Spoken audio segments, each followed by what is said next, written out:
To you, my Yah, do I lift up my soul. And trust in you, he always kept me whole. And left my enemies deep in their holes. Let none that wait on Yahweh be ashamed. Put shame on those who sin without a cause. Show me your ways, please teach me your laws. Oh Elohim of my salvation, I'm staying down and patient. As a child, all the while I'm waiting. Remember not the sins of my youth. Lead me in your truth, and he'll give your soul ease. The earth shall remain inherited by a seed. The secret of Yah's one who fears Elohim, a fool believes everything. And to every word spoken, you can't take heed unless you hear somebody curse. You know you did the same thing. That's why I'm begging Yah for mercy and His love and kindness, cause I know that I ain't worthy.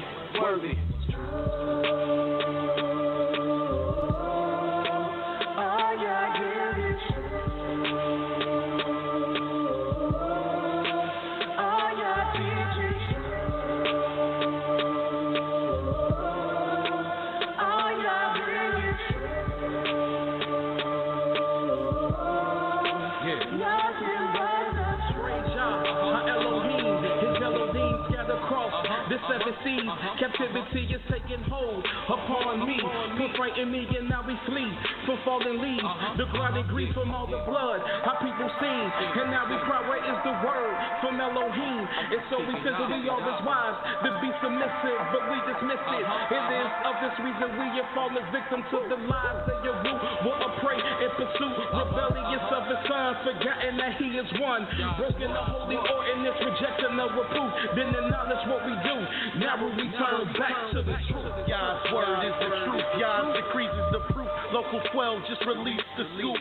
It's the summer of Sam. They calling us Ham. Made us worship the Son of Man. And somehow that the moon, they stole our style and gave it to Rothschild. Now we exalt the vow, but hit the turnstile. Yah's Nabi set the crooked things straight. Praise Yah from the rising to the evening to the closing the gate. Exposing the fake. Yah give the truth a day break. Now the liars can't escape and the haters can't relate to the light the truth makes. See the wicked's pride deflate. You adore Yah, magnify Yah, cause it's great.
Shalom, shalom, shalom. Giving all praises, all glory, and all honor unto the mighty Elohim, the Elohim of Abraham, Yitzchak, and Yaakov, the Elohim of the world, whose name is Yahweh. Giving all praises and all glory and all honor unto the mighty King, who is the only King, and who is the only judge and the only lawgiver and redeemer and savior of Yisrael and the world, whose name is Yah and Yahweh alone. We welcome you again to another broadcast of Nothing But the Truth here at the House of Israel of Cincinnati, located at 1907 Vine Street. I'm your host tonight, Mowreh IshYAH of the House of Israel of Cincinnati, bringing you nothing but the truth. We'd like to say shalom to all of our viewing audience on Facebook, YouTube, and listening audience on Blog Talk, wherever you may be tuning into us right now. We know that the only reason you are listening to the words of Yah is because your great fear towards the Most High. And we're going to speak about Yah's truth tonight. And who is Yah? Yahweh is the creator of the heavens and earth and the sea and of all that in them is. Yahweh is the Elohim of Abraham, Isaac, and Jacob. Yahweh is the one who delivered us his holy book, which you know as the Old Testament, but what Yahweh has called the book of Yah.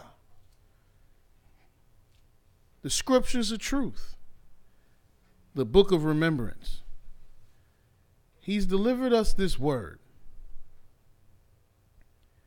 And in Yah's word, we know that everything that has happened, everything that is happening, and everything that will happen to the children of Israel is in his book. And Yahweh is the only Elohim and the only Savior, and there is none else beside him. And I'm honored to be able to bring to you Yah's word on the subject of the 7 signs of darkness. And we've heard about all 6 signs of darkness in the last week. And it has been an eye-opening experience to learn that Yahweh is exactly who he said he is. And who did Yahweh say he is? Yahweh said this in the book of Isaiah, the 45th chapter. And we need to understand that knowing about the 7 signs of darkness is teaching us about Yahweh. Because Yahweh is not a make-believe deity. Many religions, especially the Christian religion, will have you believe that the dealings of darkness, the dealings of evil, and the things that are done that create hurt and harm in the world have nothing to do with the Almighty. Yet, Yahweh is the only Elohim. And this is what he says in the book of Isaiah, the 45th chapter. And why am I taking you to the 45th chapter? Because as we've been hearing, Yahweh has order. And Yah's order is 7. Meaning there's only 7 orders. 7 steps. 7 days. 7 months. 7 years. 7 weeks. Yah's order is 7. Anything Yah does that's going to be complete, that's going to be whole, is going to have that 7 stamp on it. And all numbers are in the confines of Yah's 7 orders. I know you taught numbers are infinite, and numbers are infinite as far as I've seen, but Yah's order is finite, because after his order is complete, you just have to start over again. You can't keep on going on and on and on. There has to be structure. And in Yah's order, there's 7 orders. And any number you look at falls under the confines of one of those orders. In the 45th chapter of Isaiah is in the order of 3. And what does 3 represent? The 3rd represents Yah's servant. It also represents holiness, Yah's holiness. And why wouldn't Yah's servant be holy? But if it represents holiness, it's also going to have to deal with the unholy. And in Isaiah 45, in the 3rd verse, Yahweh says, "And I will give you the treasures of darkness and hidden treasures of secret places, that thou mayest know that I, Yahweh, which call you by thy name, am the Elohim of YIsraEL." Now, who is he talking to? Look who he's talking to. In Isaiah 45 and 1, Yahweh says, "Thus saith Yah to his anointed, to Cyrus." Now, how is Cyrus a heathen? Cyrus, another nationality. Cyrus, a Persian king, the anointed of the Almighty. A man who is recorded to be an idol worshiper, who did not serve Yah and Yah only. Yet Yahweh called him his anointed. Why would Yahweh call him his anointed? Because he anointed him to do a job. And Yahweh said to Cyrus, his anointed, whose right hand I have holden, to subdue nations before him.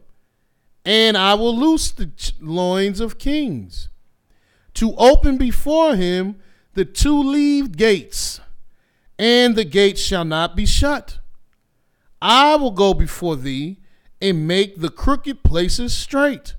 I will break in pieces gates of brass and cut in sunder the bars of iron. Why is he doing this? For Cyrus. And I will give thee the treasures of darkness. Why isn't he giving him the treasures of light?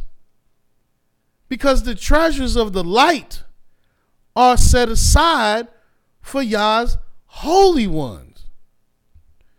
But see, Cyrus had a task to do, and he was received the treasures of darkness, the hidden riches of secret places, that thou mayest know that I, Yahweh, which call thee by thy name, am the Elohim of YIsraEL. Because only the Elohim of Israel can give you the treasures of light or darkness, and of secret places. Verse 4, for Yaakov, my servant's sake. And who's Yahweh's servant? Yaakov, Jacob. And what chapter are we in? The 45th chapter, which is in the order of 3. For Jacob, my servant's sake, in Yisrael, mine elect, I have called thee by thy name. So why did Yahweh raise up Cyrus to serve him as his anointed?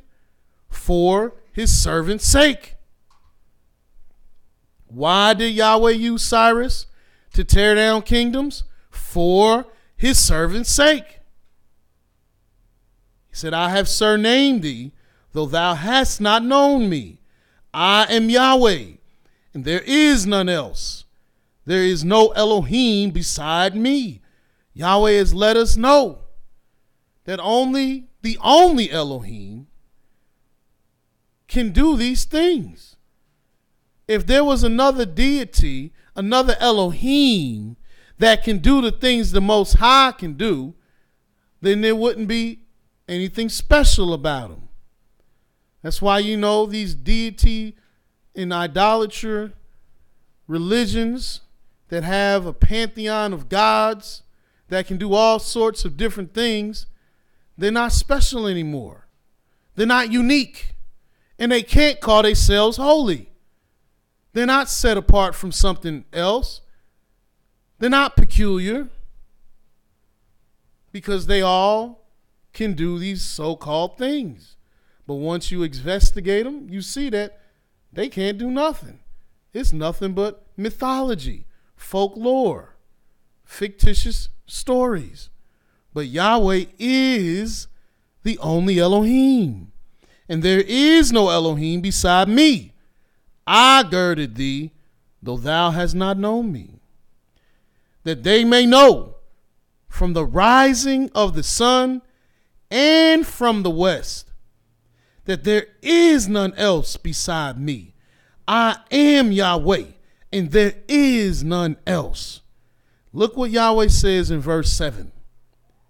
I form the light and create darkness. I make peace and create evil. I, Yahweh, do all these things.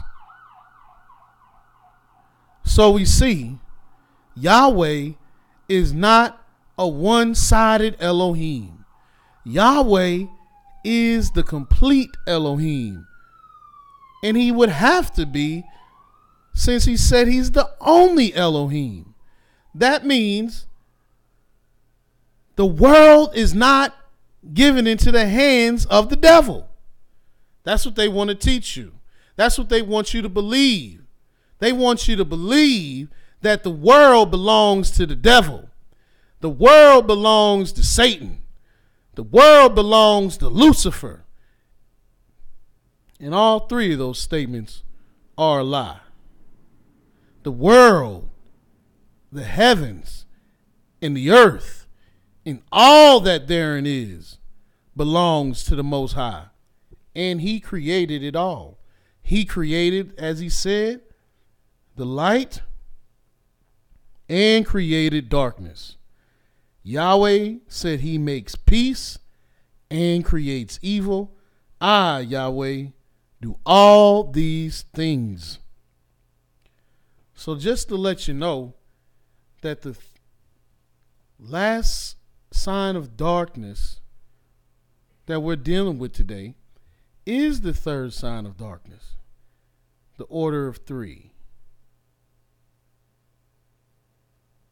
And we see right here in Isaiah 45, which 45 is the order of three, we see how Yahweh does and what Yahweh does for his servant. Because the third represents Yahweh's servant, Yahweh's holy servant. And we see that Yahweh will even open up treasures of darkness to somebody that he will use to make sure his servant will be able to go free. Because it is Cyrus that sent Israel home after the 70 years were completed in Babylon. It is Cyrus who Yahweh used to conquer Babylon and all the nations round about to become ruler.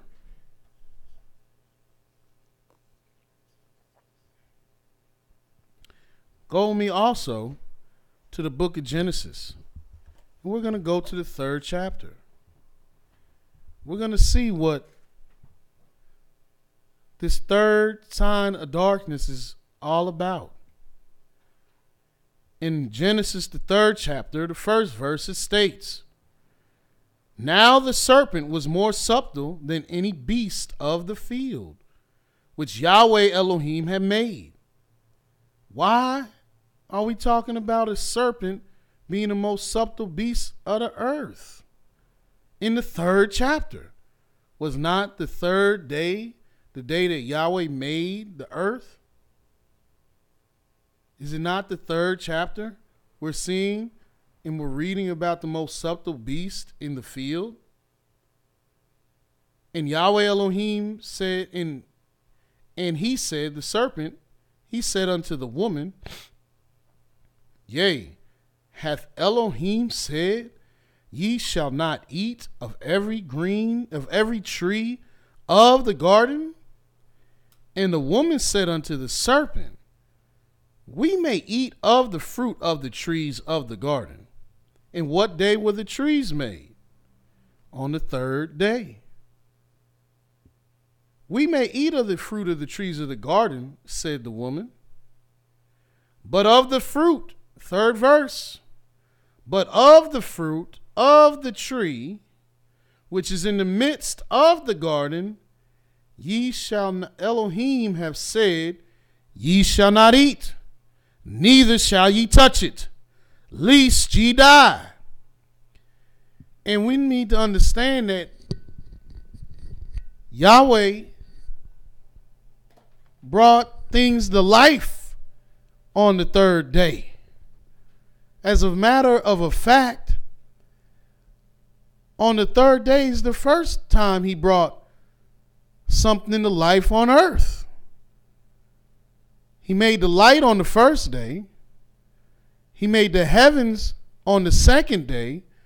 But on the third day, he made the grass and the herbs yielding seed had the seed inside itself, and the fruit tree yielding fruit with the seed inside itself after its own kind.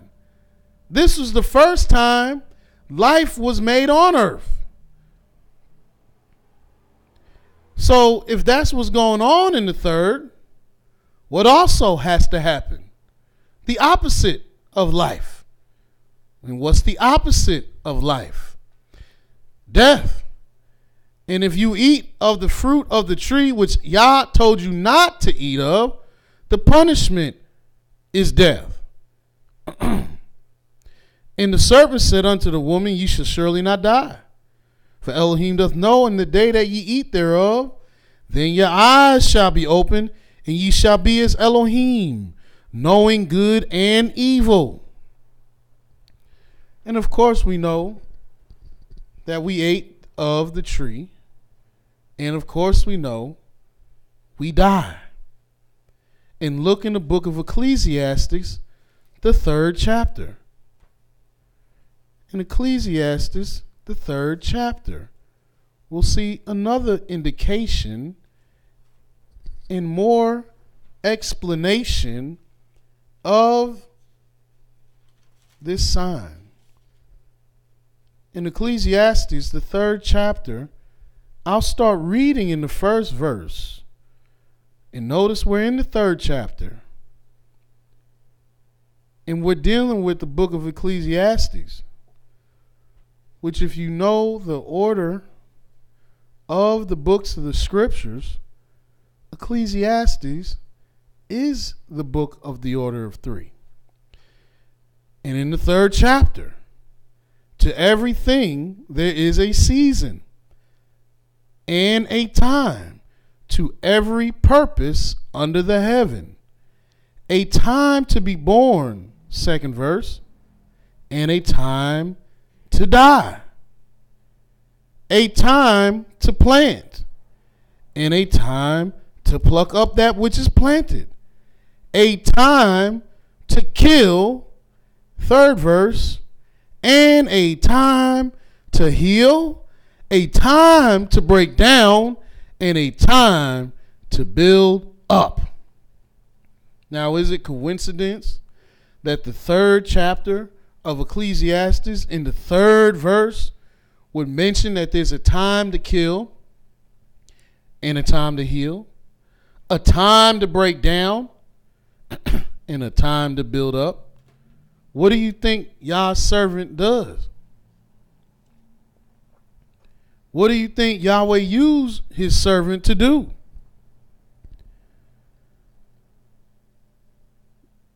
What do you think Yahweh did for his servant and does with his servant?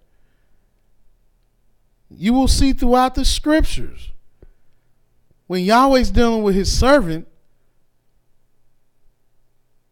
there's going to be a time of killing and a time of healing, a time of breaking down and a time of building up. And let me show you. Go to Isaiah, the 43rd chapter. In Isaiah, the 43rd chapter, I'm going to start reading at the first verse, but the third verse is what I want you to pay attention to closely. Verse 1 says, "But now thus saith Yahweh that created thee, O Yaakov, and he that formed thee, O YIsraEL, fear not, for I have redeemed thee. I have called thee by name. Thou art mine. When thou passest through the waters, I will be with thee, and through the rivers, they shall not overflow thee. When thou walkest through the fire, thou shalt not be burned, neither shall the flame kindle upon thee. For I am Yahweh, thy Elohim, the Holy One of Israel, thy Savior. I gave Egypt for thy ransom, Cush and Sheba for thee." What does that mean? That means in the third verse of this chapter, we see Yahweh making a difference for his servant, as he did with Cyrus. He's letting you know he is your Holy One. And he gave Egypt and Cush and Sheba for your ransom. Meaning he destroyed these nations for you. And since he destroyed these nations for you, you're his. This is what he does. Didn't it say there's a time to kill and a time to build up, a time to break down and a time to heal? Well, he broke down and he killed these nations to deliver his servant, Israel. Let me show you another scripture that exemplifies exactly what I'm showing you. Go to the book of Exodus. We'll begin in the 11th chapter.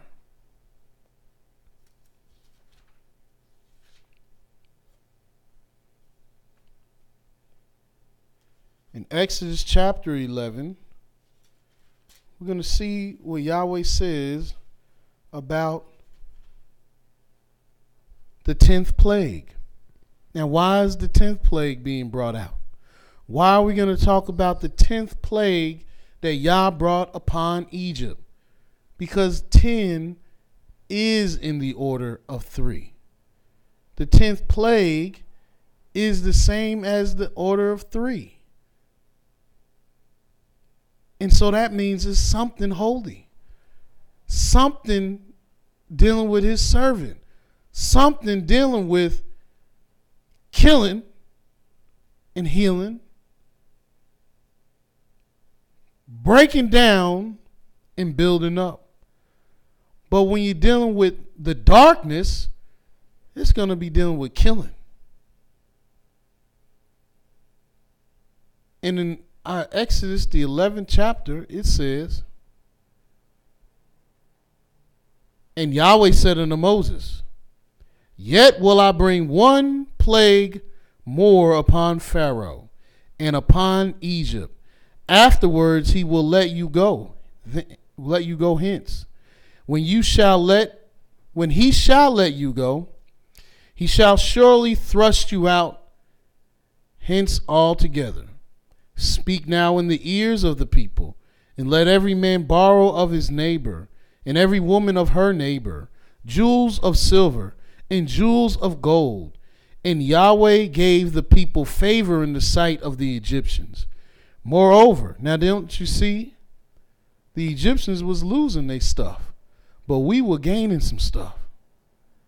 Moreover, the man Moshe was very great in the land of Egypt, in the sight of Pharaoh's servants, and in the sight of all of the people. And Moses said, Thus saith Yah, about midnight will I go out into the midst of Egypt. Why at midnight? Why did he have to go out at midnight? Why didn't Yahweh say he was going to go out at midday? Because this is not dealing with the light. This is what is dealt with in the night or the darkness. At midnight will I go out into the midst of Egypt, and all the firstborn in the land of Egypt shall die. Is this a coincidence? Is this a happenstance that I said to you that the third is dealing with Yahweh's servant and who he will kill for his servant? How he will break down a whole nother nation for his servant, tear down and deal in the mysteries of the darkness for his servant. And you see that Yah said in the 43rd chapter of Isaiah, in the 3rd verse, that he gave Egypt for your life. And here we're reading in Exodus, the 11th chapter, the 5th verse, where Yah said, in all the firstborn in the land, throughout the whole land of Egypt, shall die. From the firstborn of Pharaoh that sitteth upon his throne, even unto the firstborn of the maidservant that is behind the mill, and all the firstborn of beast. And there shall be a great cry throughout all the land of Egypt, such as there was none like it, nor shall there be like it any more. Why? Because it's holy, it's sacred, it's set apart, it's different from everything else. You won't hear nothing like this again. You won't see nothing like this again. Because Yahweh was making a difference, and he was setting his servant aside. But when you're dealing in wickedness, you have to get dealt with in the ways of darkness. And this is what Yahweh did to this country, to this nation. Verse 7 says, but against any of the children of Israel shall not a dog move his tongue. Against man or beast, that ye may know how Yahweh does put a difference between the Egyptians and Israel. Why is he putting the difference? Because this is his servant. Because this is the 10th plague, the order of 3. And he has to show that this is a time to kill the Egyptians. But it was time to heal his servant.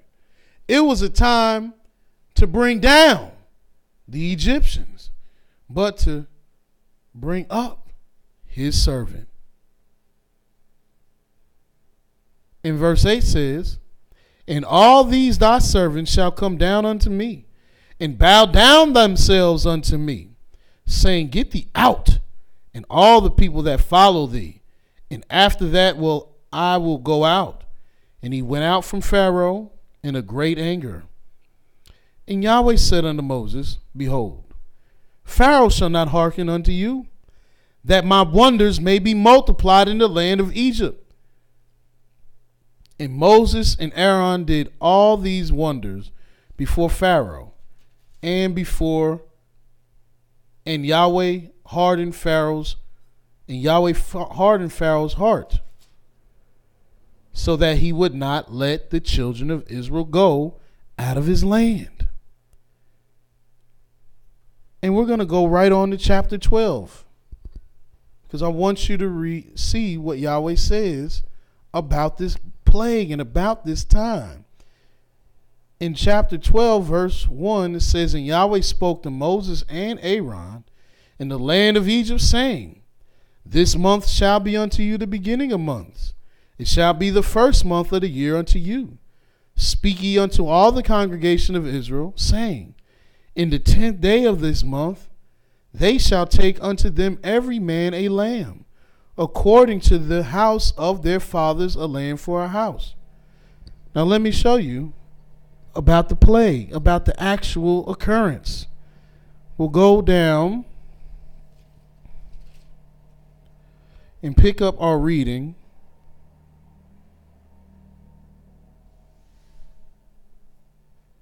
in verse 21, where it says, Then Moses called all the elders of Israel and said unto them, Draw out and take you out a lamb according to your families, and kill the Passover. And ye shall take a bunch of hyssop, and dip it in the blood that is in the basin, and strike the lintel and the 2 side posts with the blood that is in the basin. And none of you shall go out at the door of his house until the morning.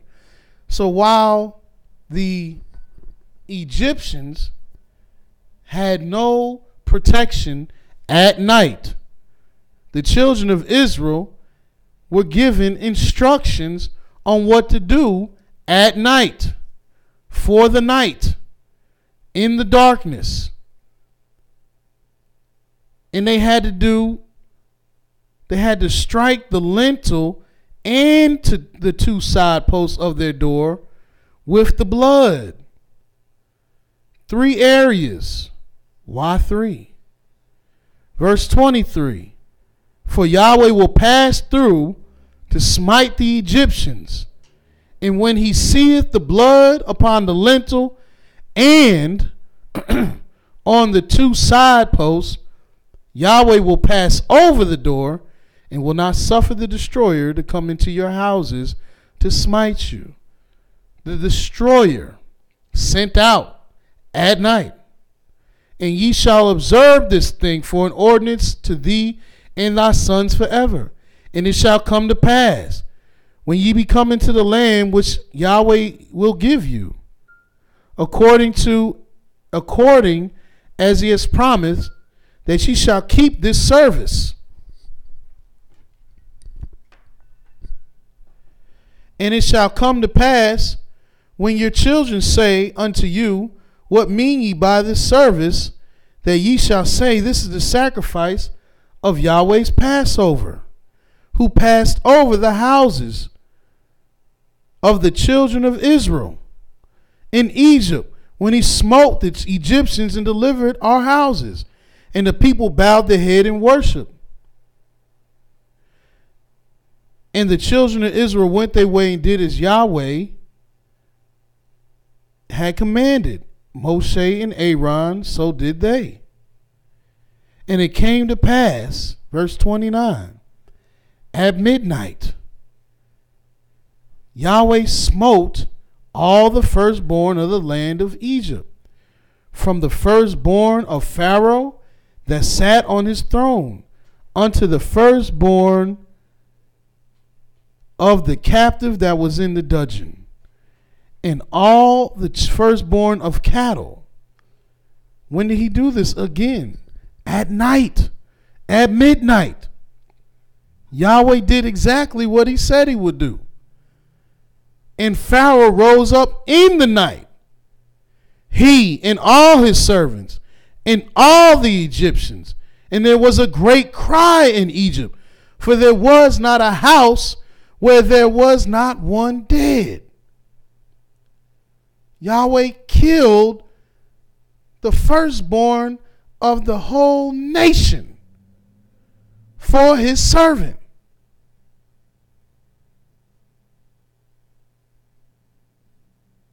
Did not it say that there's a time to kill? And you see the time to kill and what the killing is for.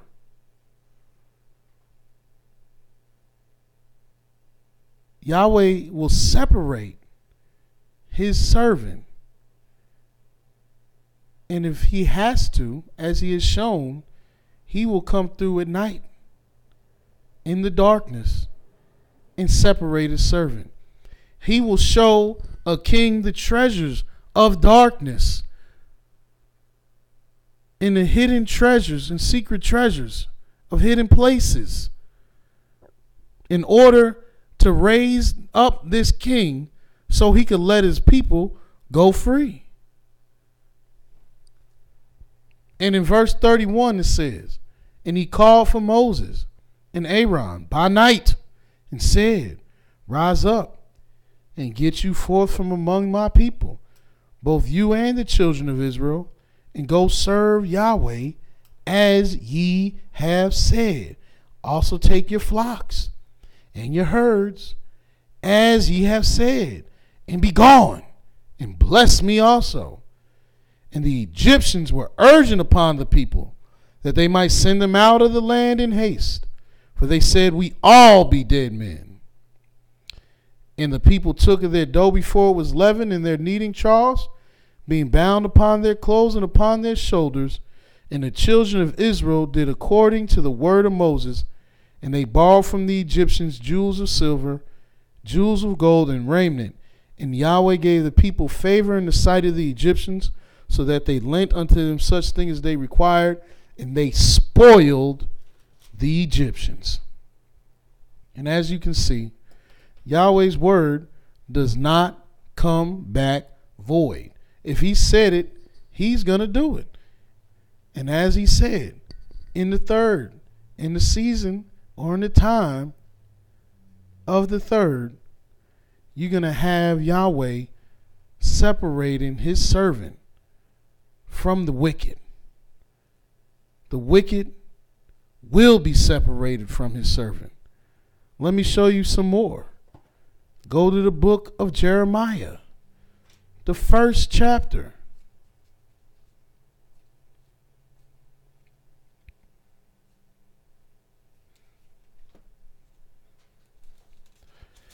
In the 10th verse. Why the 10th verse?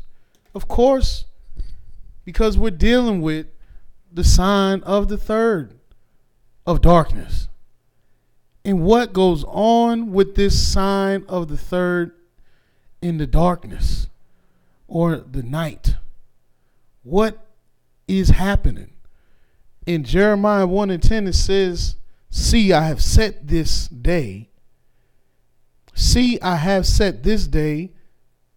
I have this day set thee over the nations and over the kingdoms, to root out and to pull down and to destroy and to throw down. You see, the first 4 things he told Jeremiah in the 10th verse that he has to do is to root out, pull down, destroy, throw down, and then he could build and plan. Because this is what is done during the sign of the third. This is what's going on with the darkness. Also, go to the book of Daniel, the 3rd chapter.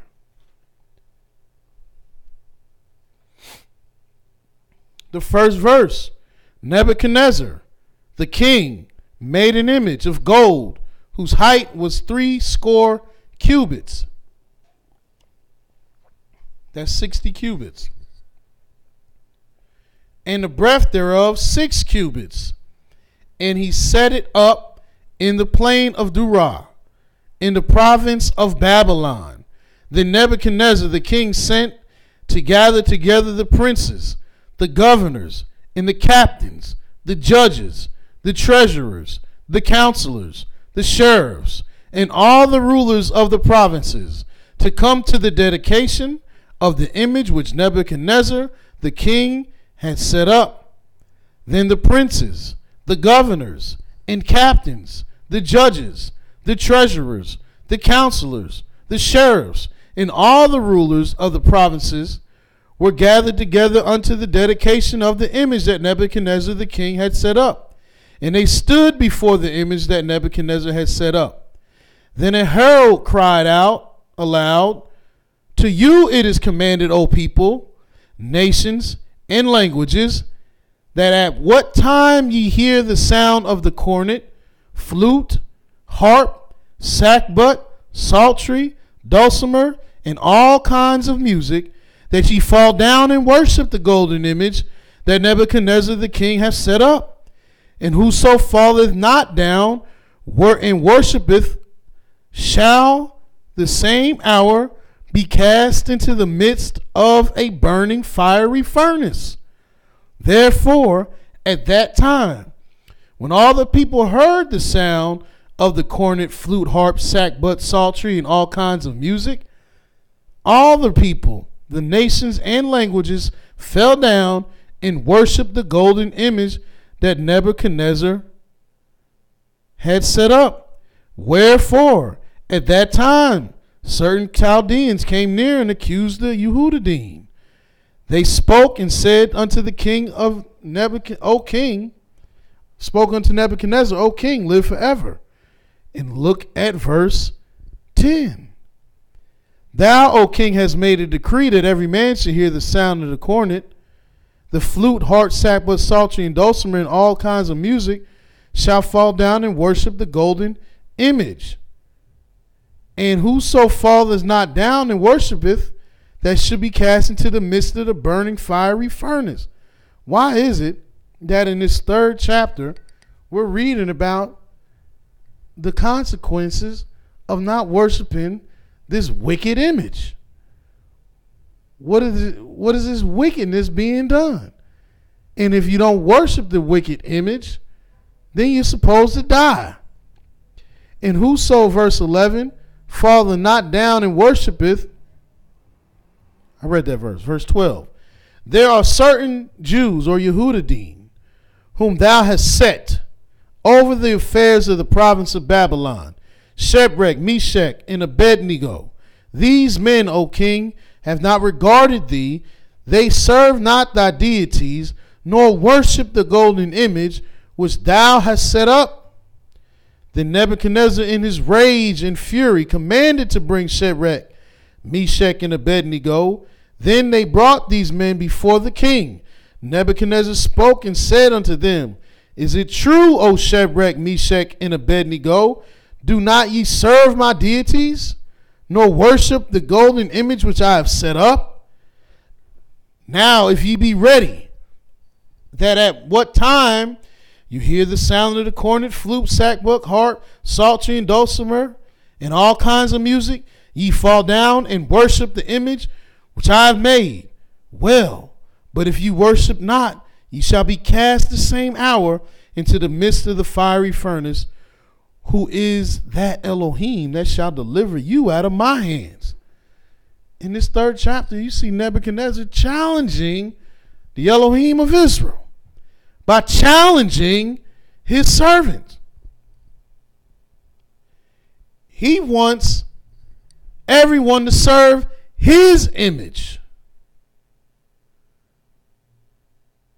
Why does he want everybody to serve his image in the third chapter? Why is it that he's challenging Yah's servants in the third chapter? And what does Shadrach, Meshach, and Abednego say? Verse 16. Shadrach, Meshach, and Abednego answered and said to the king, O Nebuchadnezzar, we are not careful to answer thee in this matter. If it be so, our Elohim who we serve is able to deliver us from the burning fiery furnace, and he will deliver us out of thine hand, O king. But if not, be it known unto thee, O king, that we will not serve thy deities, nor worship the golden image which thou hast set up. Then was Nebuchadnezzar full of fury, and the form of his visage was changed against Shadrach, Meshach, and Abednego. Therefore he spoke and said, and commanded that they should heat the furnace 7 times more than it was wont to be heated. And he commanded that the most mighty men that were in his army to bind Shadrach, Meshach, and Abednego and cast them out into the burning fiery furnace. Then these men were bound in their coats, their hosen, in their hats, and in their garments, and were cast into the midst of the burning fiery furnace. Therefore, because the king's commandment was urgent, and the furnace exceeding hot, the flame and the fire slew those men that took up Shadrach, Meshach, and Abednego. And these 3 men, why 3 men? Shadrach, Meshach, and Abednego fell down, bound into the midst of the burning fiery furnace. Then Nebuchadnezzar was astonished, and rose up in haste, and spoke and said unto his counselors, Did not we cast 3 men bound into the midst of the fire? They answered and said unto the king, True, O king. He answered and said, Lo, I see 4 men loose, walking in the midst of the fire, and they have no hurt. And the form of the 4th is like the son of Elohim. Then Nebuchadnezzar came near to the mouth of the burning fiery furnace, and spake and said, Shadrach, Meshach, and Abednego, you servants of the Most High Elohim, come forth and come hither. Then Shadrach, Meshach, and Abednego came forth of the midst of the fire. And the princes, governors, and captains, and the king's counselors, being gathered together, saw these men, upon whose bodies the fire had no power, nor was a hair of their head singed, neither were their coats changed, nor the smell of the fire had passed on them. You see, even though darkness and death and destruction was prescribed to these 3 servants of Yah, they overcame it because they had faith in the Most High. They trusted the Most High, and they didn't fall to the image set up. They didn't serve, and they didn't walk in the ways of the darkness. Yet, what they did do is serve Yah and separated themselves unto the Most High. And what came about from their service of the Most High? Even though Nebuchadnezzar was dealing in darkness. Verse 28 says, Then Nebuchadnezzar spake and said, Blessed be the Elohim of Shadrach, Meshach, and Abednego, who hath sent his angel and delivered his servants that trusted in him, and have changed the king's word, and yielded their bodies that they might not serve nor worship any Elohim except their own Elohim. Therefore I make a decree that every people, nation, and language which speak anything amiss against the Elohim of Shadrach, Meshach, and Abednego shall be cut into pieces, and their houses shall be made a dunghill, because there is no other Elohim that can deliver after this sort. And what happens in this 3rd sign, in this order of 3?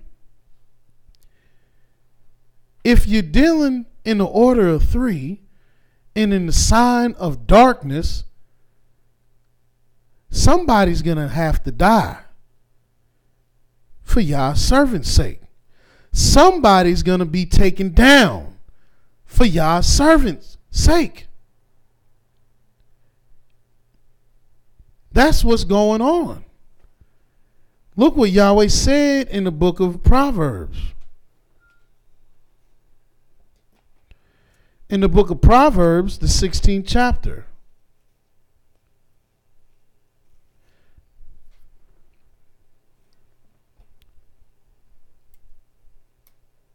Look at verse 4. It states, Yahweh hath made all things for himself, yea, even the wicked for the day of evil. Yahweh made everything, even the wicked. And what did he make the wicked for? The day of evil. And what did he make his servant for? To glorify him.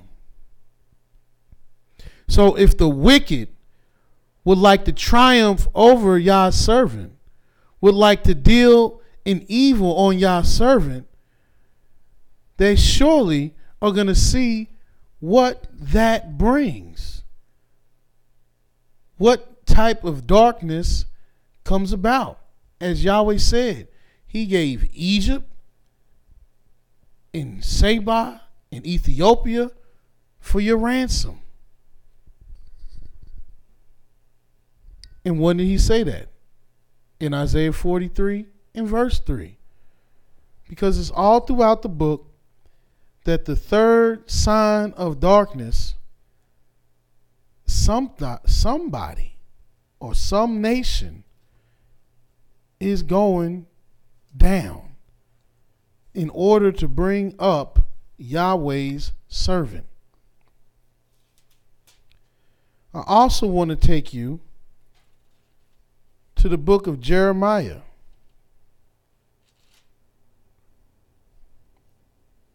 And I want to start at the 20th of 51st chapter, the 20th verse, where it says, Thou art my battle axe and weapon of war, for with thee will I break in pieces the nations, and with thee will I destroy kingdoms, and with thee will I break in pieces the horse and his rider, and with thee will I break in pieces the chariot and his rider. With thee also will I break in pieces the man and woman, and with thee will I break in pieces old and young, and with thee will I break in pieces the young man and the maid.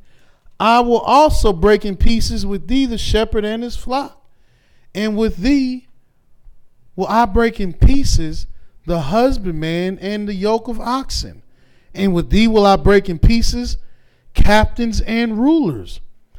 And I will render, verse 24, which the 24th happens to be the order of 3, and I will render unto Babylon and to all the inhabitants of the Chaldees all their evil that they have done in Zion, in your sight, saith Yah. Why would he tell you that in the 24th verse? Which is what? The order of 3. That he will bring down Babylon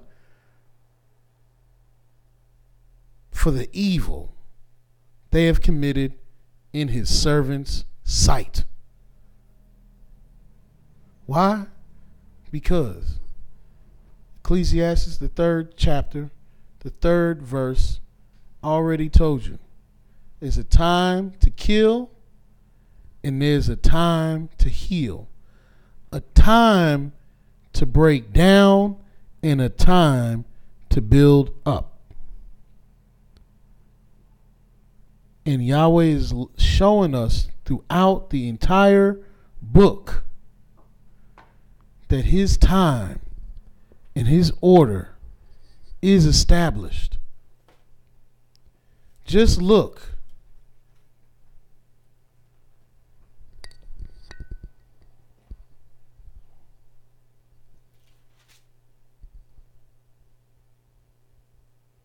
In the book of Ezekiel,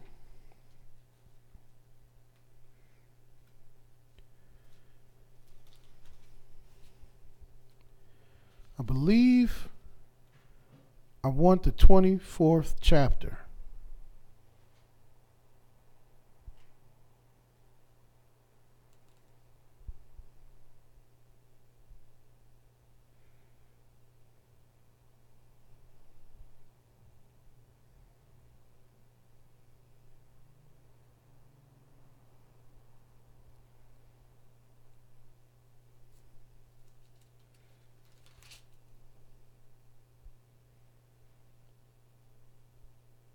No, not the 24th chapter.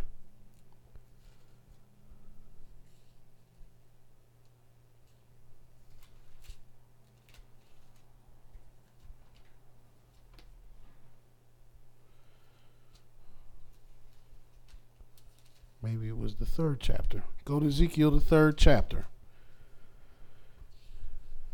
In Ezekiel chapter 3, we're going to start reading at verse 10.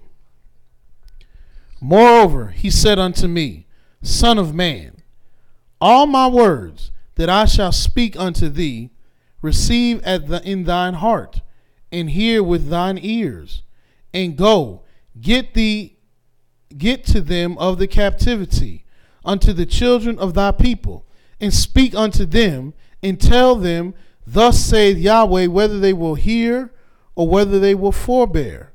Then the Spirit took me up, and I heard behind me a voice of great rushing, saying, Blessed be the glory of Yahweh from his place. I heard also the noise of the wings of the living creatures that touched one another, and the noise of the wheels over against them, and the noise of the great rushing.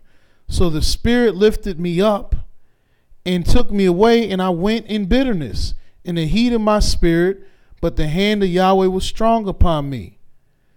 Then I came to them and dwelt of them that dwelt in the captivity of Tel Aviv, and they dwelt by the river of Kibar, and I sat where they sat, and remained there astonished among them 7 days. And it came to pass at the end of 7 days that the word of Yahweh came unto me, saying, in the 17th verse, Son of man, I have made thee a watchman unto the house of Israel. Therefore hear the word at my mouth, and give them warning from me. Now what warning? What's the warning? And why are we reading about Ezekiel's service in the 3rd chapter? Of course, because the 3rd is representing Yah's servant. But what warning? Verse 18. When I say unto the wicked, Thou shalt surely die, and thou givest him not warning, nor speakest to warn the wicked from his wicked way to save his life, the same wicked man shall die in his iniquity, but his blood will I require at thine hand. Yet if thou warn the wicked, and he turn not from his wickedness, nor from his wicked way, he shall die in his iniquity, but thou hast delivered thy soul. And again, when a righteous man doth turn from his righteousness, and commit iniquity, and I lay a stumbling block before him, he shall die, because thou hast not given him warning. He shall die in his sin, and his righteousness which he hath done shall not be remembered, but his blood will I require at thy hand. So if he is his servant and he doesn't give him light, but he lets the darkness take him over, he's going to die, because that's the sign of 3 for darkness. But the servant will die also, because he didn't do what he was supposed to do. See, if you don't follow Yah, you're not following after light. You're following after darkness. And if you follow darkness, the ends thereof is death. Not just for the person that's doing wickedly, but for the servant that should have warned of the wickedness. It's always going to remain consistent in that manner. Also go to the book of Zephaniah, the 3rd chapter. In the book of Zephaniah, chapter 3.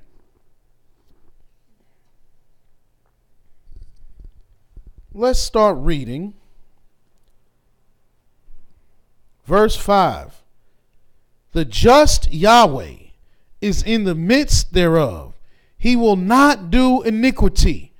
Every morning doth he bring his judgment to light. He faileth not, but the unjust knoweth no shame. Why? Because they don't see what they're doing as evil, because they have no light. You see, Yahweh said every morning he bring his judgment to light. He faileth not, but the unjust who don't heed judgment, who don't do what's right, they don't know how they look in the light. They don't even come out in the light. So they don't have no shame. Verse 6, I have cut off the nations. Their towers are desolate. I made their streets waste, that none passeth by. Their cities are destroyed, so that there is no man, that there is none inhabitant. I said, surely thou wilt fear me. Thou wilt receive instruction, so their dwellings should not be cut off, howsoever I punished them. But they rose early and corrupted all their doings. Therefore, wait ye upon me, saith Yah, until the day that I rise up to the prey. For my determination is to gather the nations, that I may assemble the kingdoms, to pour upon them mine indignation, even all my fierce anger. For all the earth shall be devoured with the fire of my jealousy. Why is it? In the 3rd chapter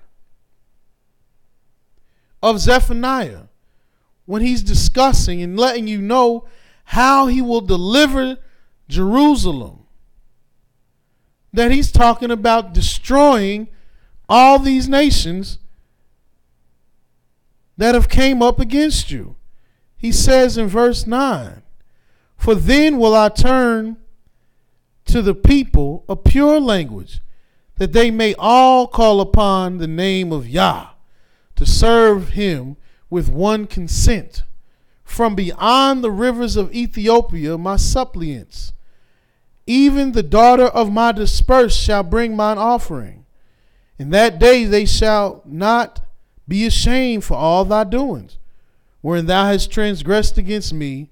For then will I take away out of the midst of thee them that rejoice in thy pride, and thou shalt no more be haughty because of my holy mountain.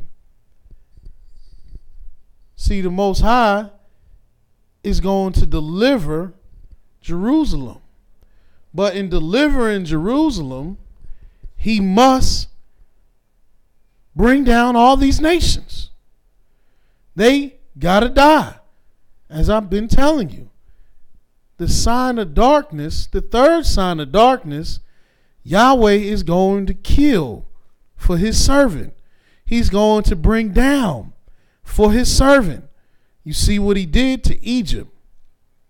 And this is why I said that the thing that was done in Egypt, you'll never hear about again. You'll never see something like was done in Egypt. But you also never see something like Yah's going to do to the whole world. How do we know that you're never going to see something like Yahweh? You'll never see this again. It'll happen one time, it won't happen again. How do we know that? Go to the book of Jeremiah.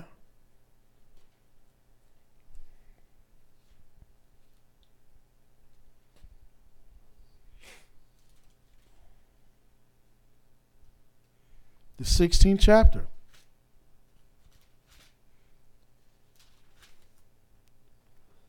We'll begin reading at the 14th verse. Or maybe I'll start a little earlier than that. Start at verse 10. And it shall come to pass, when thou shalt show this people all these words, and they shall say unto thee, Wherefore hath Yahweh pronounced all this great evil unto us? Or what is our iniquity? Or what is our sin that we have committed against Yahweh our Elohim? What did we do? What did Yahweh say? Then thou shalt say unto them, because your fathers have forsaken me, saith Yah, and have walked after other Elohim, and have served them, and have worshipped them, and have forsaken me, and have not kept my law. And ye have done worse than your fathers. For behold, ye walk every one after the imagination of his evil heart, that they may not hearken unto me. Therefore will I cast you out of this land into a land that ye know not, neither shall your fathers know. And there shall you serve other deities day and night, where I will not show you favor. Verse 14. Therefore, behold, the days come, saith Yah, that it shall no more be said, Yahweh liveth, that brought up the children of Israel out of the land of Egypt. But Yahweh liveth, that brought up the children of Israel from the land of the north, and from all the lands whither he had driven them. And I will bring them again into their land, and that I gave to their fathers. As you see, this is why we know that as he destroyed Egypt for Israel's sake, Yah will bring down all the nations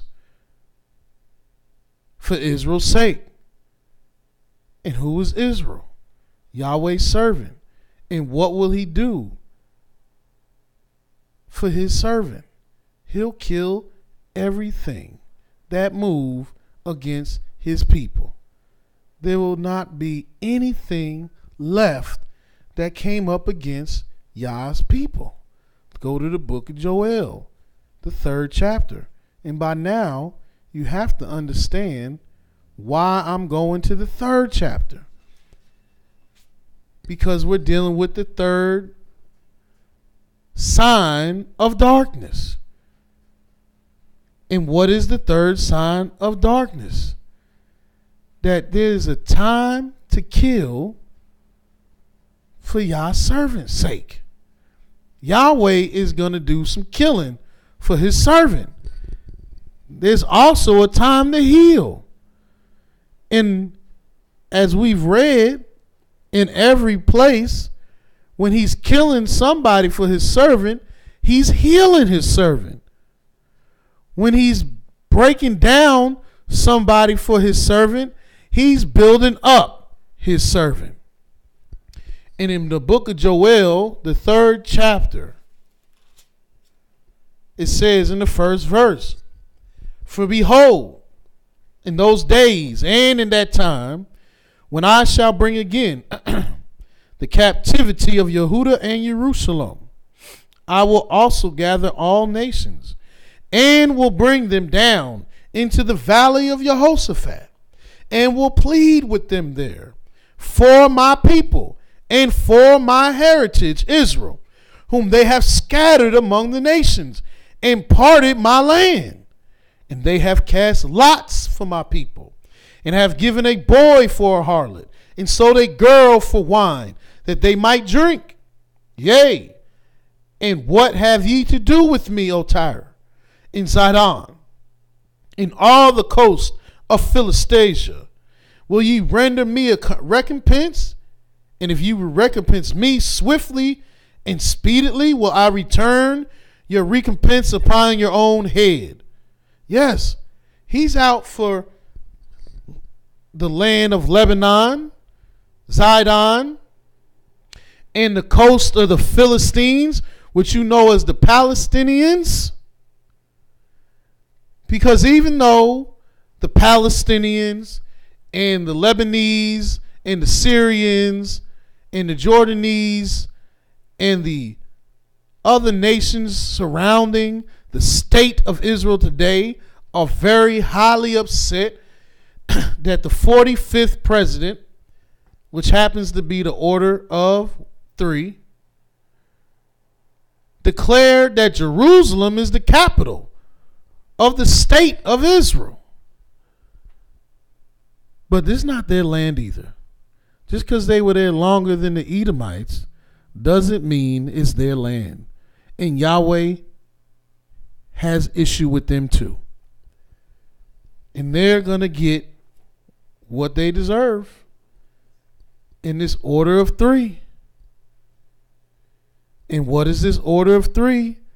What is this darkness that will come upon their heads? They're going to die.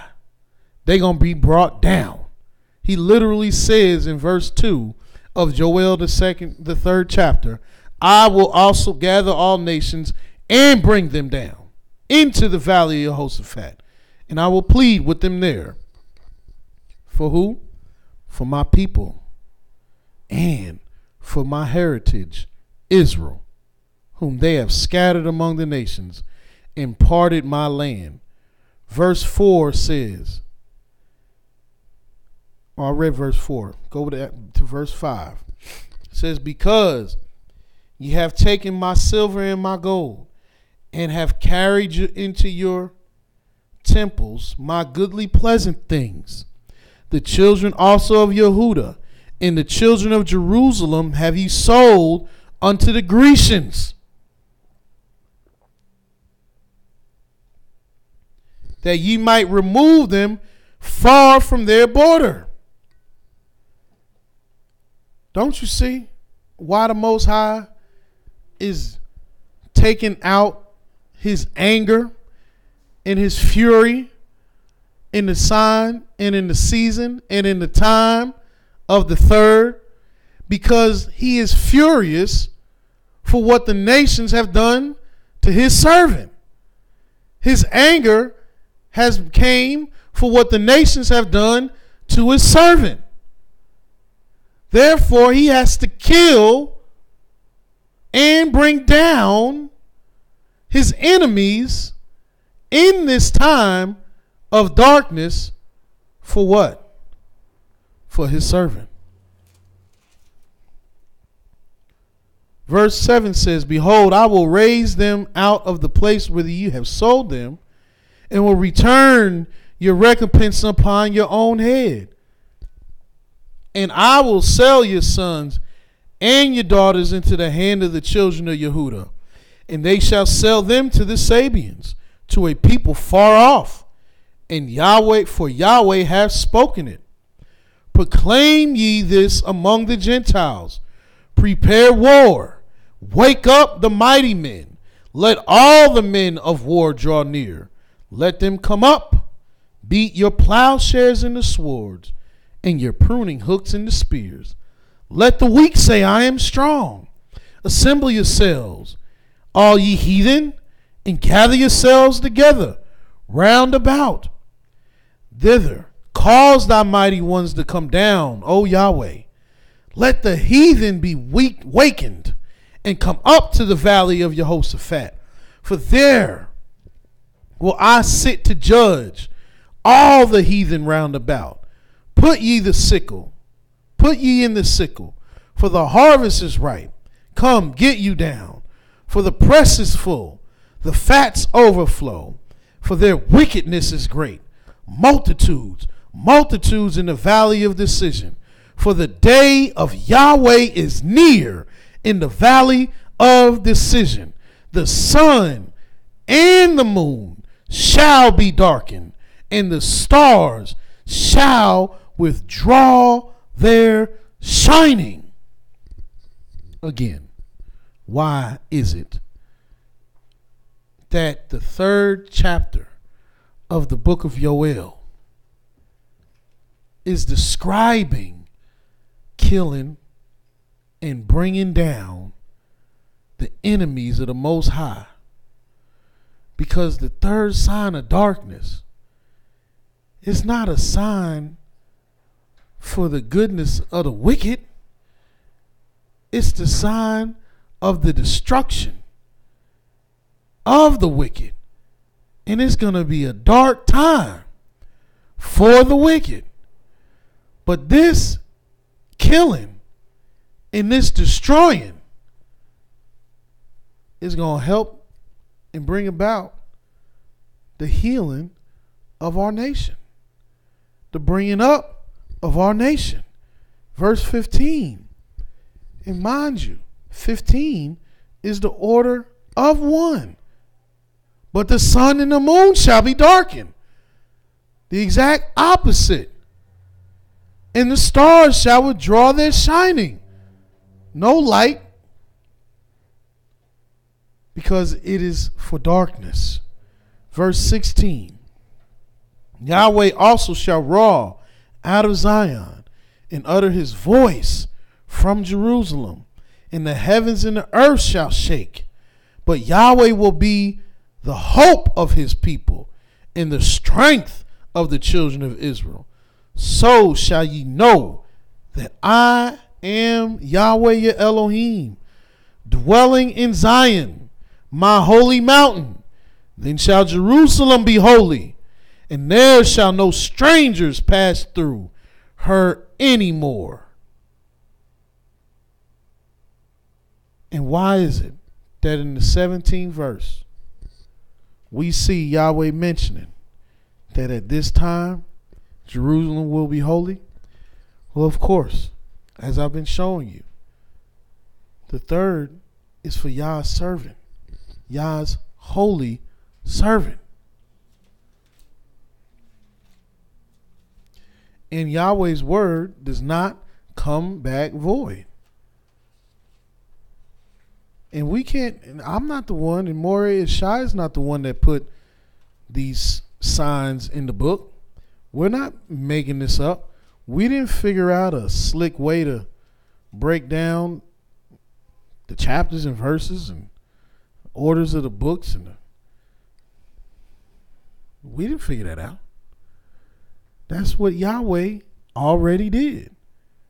Once Yahweh shows you his vision, his revelations, all you can do is speak them.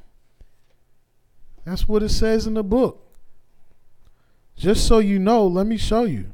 Some people might think, man, y'all are just coming with these different numbers and books and talking about this sign of this number and this sign of this order. And look what Yahweh said.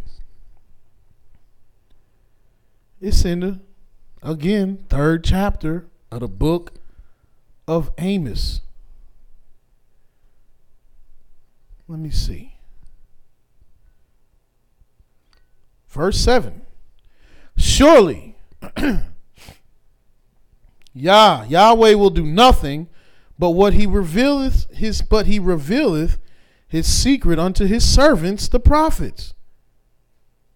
See, whatever he reveals to his servants, let's see what they got to do. The lion hath roared, who will not fear? Yahweh Elohim hath spoken, who can but prophesy? That's all you can do. That's all you can do. This is in the book. We didn't make up the signs of darkness. They were already in the book. And how do we know? Because there's signs of light. How do we know? Because it lets you know that the lights are for signs, seasons, days, and years. I think it was brought out yesterday that the wicked walk in the ways of darkness. Well, what are the ways of darkness? That's what we're showing you. Death happens to be one of the prevailing ways of darkness. Death all around. And we see that Yahweh has his signs of light have the exact opposite coinciding with them. Darkness. Because he makes light and creates darkness. He makes peace and creates evil. Yahweh Elohim does all these things. Verse 9 of Amos 3 says, publish in the palaces of Ashdod, and in the palaces in the land of Egypt, and say, assemble yourselves upon the mountains of Samaria, and behold the great tumults in the midst thereof, and the oppressed in the midst thereof. For they know not to do right, saith Yah, who store up violence and robbery in their palaces. That's what is going on in the darkness. And let me show you a couple more scriptures before we shut it down. Going to the book of Proverbs.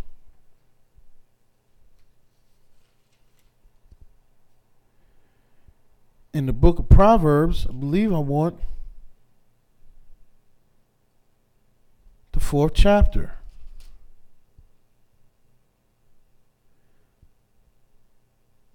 Yes, in the 14th verse, where it says, enter not into the path of the wicked, and go not into the way of evil men.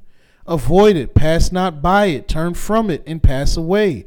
For they sleep not, except they have done mischief, and their sleep is taken away, unless they cause some to fail. For they eat the bread of wickedness, and drink the wine of violence. But the path of the just is a shining light, that shineth more and more unto the perfect day. But the way of the wicked is as darkness. They know not at what they stumble. So you see, the way of the wicked is darkness. They don't know what they stumbled on because they couldn't see. All the ways of the wicked lead to death. There's no way of wickedness, there's no way of darkness that I've seen that leads to life. And makes you think, if all this evil, and if all this destruction, and if all this calamity is done in darkness, and you can't see in darkness, why would our people continue to let the heathens tell you that everything begins in darkness? Here it is. The word of Yah is all about light. First thing Yahweh did when he started creating was made some light.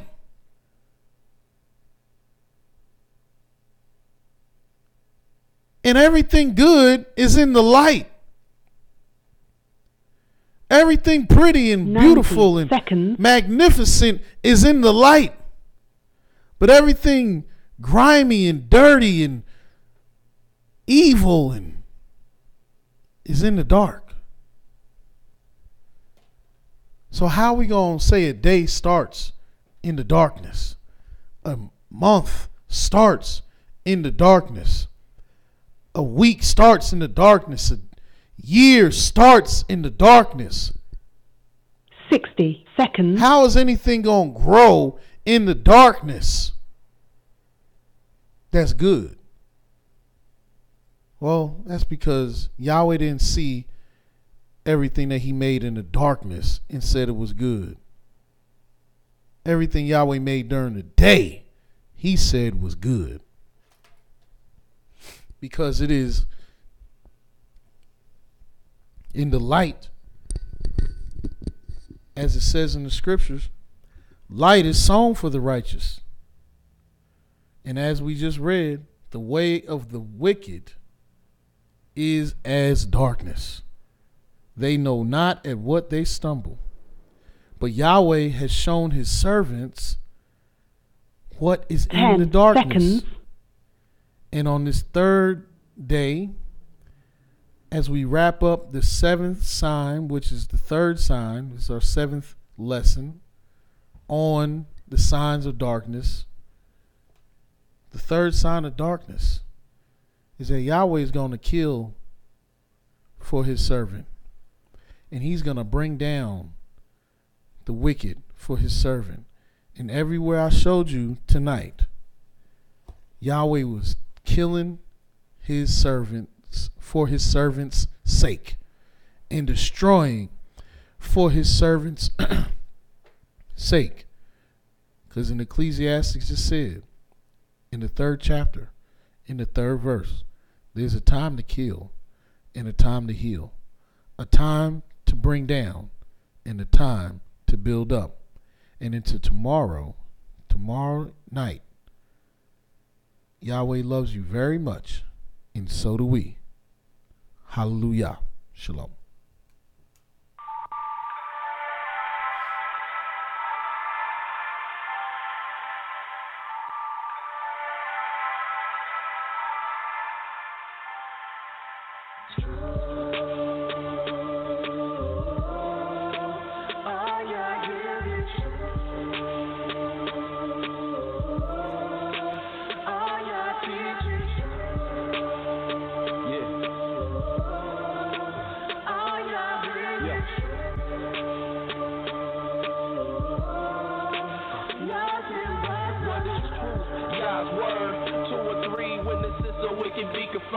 To you, my Yah, do I lift up my soul. And trust in you, he always kept me whole. And left my enemies deep in their holes. Let none that wait on Yahweh be ashamed. But shame on those who sin without a cause. Show me your ways, please teach me your laws. Oh Elohim of my salvation, I'm staying down and patient. As a child, all the while I'm waiting. Remember not the sins of my youth. Lead me in your truth, and he'll give your soul ease. The earth shall remain inherited by a seed. The secret of Yahweh who fears Elohim, who believes everything. And to every word spoken, you can't take heed unless you hear somebody curse. You know you did the same thing. That's why I'm begging Yah for mercy and His love and kindness, cause I know that I ain't worthy.